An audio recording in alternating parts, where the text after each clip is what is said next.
The newly aired Pokémon Horizons episode 142, titled Lumio's City: A New Encounter, just finished airing, and this one felt like the start of a whole new era for the Pokémon anime. Finally, we're getting Legend ZA in the anime, finally the new main character has debuted, and with her comes a big mystery that I think could tie into Pokémon Winds and Waves. There is so much to talk about, so be sure to like and subscribe, and now let's dive into my review. The episode began with us finally meeting Navi for the first time, and can you actually imagine if she sucked as a character after so long of waiting, so long of her being teased? Luckily not the case, because she loves Pokemon and she lives in Lumio City, and she even mistakes the Brave Olivine airship in the sky for a Pokemon, which was really funny. Like, what kind of Pokemon would that be, bruh? I guess maybe she wanted her Ash Ketchum Ho-Oh moment. Anyway, our heroes land at Lumio City, and Holt demands to give everyone a tour since it's his hometown, but everyone's just so amazed by everything that they low-key ignore him. Poor guy. It's really sweet seeing Roy and his Pokemon feeling so at home here since they stayed in Lumiose during the time skip, and of course, this is Roy's Lucario's home too. Anyway, the entire episode I was screaming at my screen, please give us a Clement and Bonnie cameo, just a tiny one, I beg. But I don't think the writers heard me. Damn it, maybe next time. Our heroes meet with Emma, who has had the detective glow-up of the century since we last saw her. But hey, then again, so have Roy and Crocodile since the last time they were here. I guess the Kalos region just really has that effect on people. It did the same for Ashy Boy too. Emma is so proud of Holt for his progress, which is really sweet to see because she's genuinely like a mother figure for him. And then Liko and Dot meet Emma for the first time, and sadly that's about the most they'll do in this episode. It's a shame how much they get sidelined, but I guess Lumio City and Mega Evolution is kind of Roy and Holt's thing, so I get why the writers chose to focus on them instead. And now it's finally time for the crew to meet Navi, who turns out to be Emma's new detective assistant. Navi is obsessed with their Pokemon, and god, she's tiny. That's an actual baby, man. Not a baby man. I mean a baby, comma, man. She's so small, even compared to Holt, who himself is miniature. What's interesting is that Emma says Navi is too young to drink coffee unlike the others. So yeah, she really is a child, man. Our heroes are teenagers at this point, but Navi is a kid, and she's bringing that childlike wonder back to the crew, which could make for a really interesting dynamic. And that's already kicking off, because Holt pulls an iris and calls her such a kid. So Navi begins bickering with him, calling him a little kid for calling her a little kid. And I already know these two are going to be chaos together, man. It's going to be so funny. So our heroes tell Navi about what they do as the Rising Volt Tacklers, and she's so excited by the idea of travelling the world with Pokemon on an airship. Navi then shows everyone her Dream Ball, which is the first one we've ever seen in the anime, by the way. And to think, we were theorising for months that there'd be some mystery Pokemon inside, but nope, it turns out it's just a gift from Emma, it's empty. So that probably means Navi will catch Ditto in it eventually, I imagine. Oh yeah, it's also worth noting that Navi only speaks about herself in third person, and that's really unique and quite clearly intentional. It has me theorising a little bit that maybe there could be a twist that Navi is actually a Pokemon pretending to be a human. Obviously that's super unlikely, but she does act very innocent and impulsive, and her design feels more Pokemon-y than human, so that accompanied with speaking in third person, it kinda feels like a Pokemon trying to be a human. Maybe she's a Pokemon transformed into a human, and maybe that could be why she's being paired with Ditto, because Ditto too is the transformation Pokemon. I know it's super unlikely, but you guys know me, I love these ridiculously wacky theories. Maybe she could be a Gen 10 Pokemon that we don't know of yet, one that can transform into humans or give the illusion of being a human. Who knows, man? Imagine if her Dream Ball is the Pokeball that she herself is caught in her Pokemon form. That would be a crazy twist. Anyway, this old lady arrives, and dude, for a brief second I thought she was Palermo from the X and Y anime. It really does look like an older version of her. Her Carbink has gone missing and she wants Emma's help. I love that we're actually seeing Emma being a detective on screen properly, it's so cool. She really is doing Laqua proud. Our heroes want to help find Carbink, and Navi and Holt bicker even more when Navi calls them a detective's assistant's assistant, aka her assistant. Very hilarious stuff. Also, by the way, this episode is mad coffee propaganda, because then Navi makes coffee for everyone in flasks. There's so much coffee talk in this episode, but I love that because coffee is low-key the backbone of me getting these review videos finished in time every week. So our heroes begin searching for Falinks. Not Falinks. What's his name? Carbink. I hope I said Carbink a minute ago in the video. But yeah, they're searching for the old lady's Carbink. And dude, someone stole Bonnie's Dedenne. Quick, someone go let her and Clement know at Prism Tower. I'm just kidding, it's a random Dedenne. But man, the audacity to show a Dedenne in Lumio City that isn't Bonnie's. Diabolical, criminal.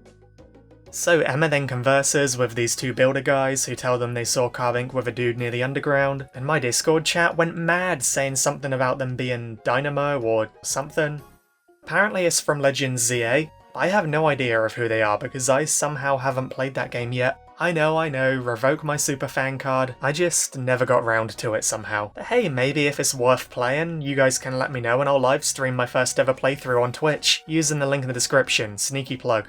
Oh yeah, apparently Emma Naruto runs too, which is news to me. So Navi is desperate to search using the airship, but more importantly, no! Lycanroc is skinny again, dude! No! It's so over. Okay, so I know a lot of people are saying it's good for Lycanroc to lose weight, but don't you think just being chubby is way healthier than drastically gaining extreme weight, then drastically losing it all again, then drastically gaining it all again, then suddenly losing it all another time? Bro, something weird is going on with this Lycanroc health-wise. I think it would be healthier to just be a bit chubby than to gain and lose extreme weight over and over and over. On the airship, Navi meets Ditto and they bond over drinking super weak coffee together. So adorable, man. But then they spot a suspect with the Carbink and head down to confront him. And once again, my chat went crazy over this dude, because apparently his name is Ivor from Legends ZA. Not to be confused with the only Ivor I know from Minecraft Story Mode. And also not to be confused with Chris Redfield, because they both punch boulders, apparently. Bro, Carbink must have been traumatized witnessing that, thinking he's next. Our heroes confront Ivor, who begins preaching about strength being power and justice and stuff, but then Ivor sees Roy's Lucario and gets so hyped up. He recognizes him as the famous Yellow Blast. Dude, I love this! We're finally putting respect back on Lucario's name. Like, yeah, that's right, this is the famous Yellow Blast. This is the unbeatable Lucario. Bow for him. I love that the writers are treating him right again. Ivor has always dreamt of battling the Yellow Blast, so he'll give Carbink back after Roy grants him a battle, and it's Ivor's Falinks versus Roy's Yellow Blast. Do you see now why I accidentally said Falinks instead of Carbink earlier? Carbink, Falink, they're very similar names in the same episode. Ivor immediately Mega Evolves Falinks and Roy does the same for Lucario. They begin parrying a few times, but when a Rock Slide close combat clash creates smog, Roy and Lucario use their aura to find a Falinks, dodging its Iron Head and hitting it with Flash Cannon. Man, it is always a good day when we get to see aura powers at play. Unintentional rhyme. But Falinks' shield is kind of making it hard for Roy to land hits, especially after it buffs itself with no retreat. So after some more clashing, Roy realises the middle Falinks is struggling to keep up. And bro, can you blame the poor little guy? Look at what he has to carry. I think eliminating him from the battle would do him a service. So Roy exploits that and uses Lucario's speed to sneak behind Falinks, targeting the middle one and causing them to fall apart and lose the battle. I've got to be honest, this battle was such clear proof that battles don't have to be super long or drawn out or complex to be fun and successful. This was a really great showdown, a memorable one, despite its short runtime. I loved seeing Mega Falinks' battle style, and Roy relying on speed and strategy rather than just brute force is such consistent character writing after his development before Laqua. I really liked this, man. I kinda wish we got more battles like this in Horizons, just kind of like casual but fun ones. Battles don't always have to be life or death like Horizons often does. Ivor and Roy bond over the battle, and wow, Roy really does look like a child in the presence of this Goliath of a man. Ivor says his little sister found the Carbink and he's trying to help it get home. Apparently his sister is Gwyn from Legends ZA, and man, what an insanely dope design that I've never seen before. This episode is really teaching me that I need to lock in and play ZA. But yeah, Ivor was so focused on the Yellow Blast that he forgot to say he found Carbink, he didn't steal it. And it's kind of like Freed's entire character thing, but actually good and well written? Interesting. So our heroes return Carbink to her trainer, and look, Croissant Dog in Paris! Fork found in the kitchen. But then Navi realises she's lost her Dream Ball, and she is so extremely emotional and distraught about it that it's making me think there could be a twist. Either that, like I said, she is a Pokemon, and it is the Pokeball that caught her, or that maybe she does have a mysterious Pokemon inside there after all. Maybe a Gen 10 Winds and Waves Pokemon? Who knows? But being that upset over a supposed empty Pokeball? That definitely seems sus. The episode ends with the reveal that Ditto found the Dream Ball, which is obviously setting up further development of their bond in the next couple of episodes.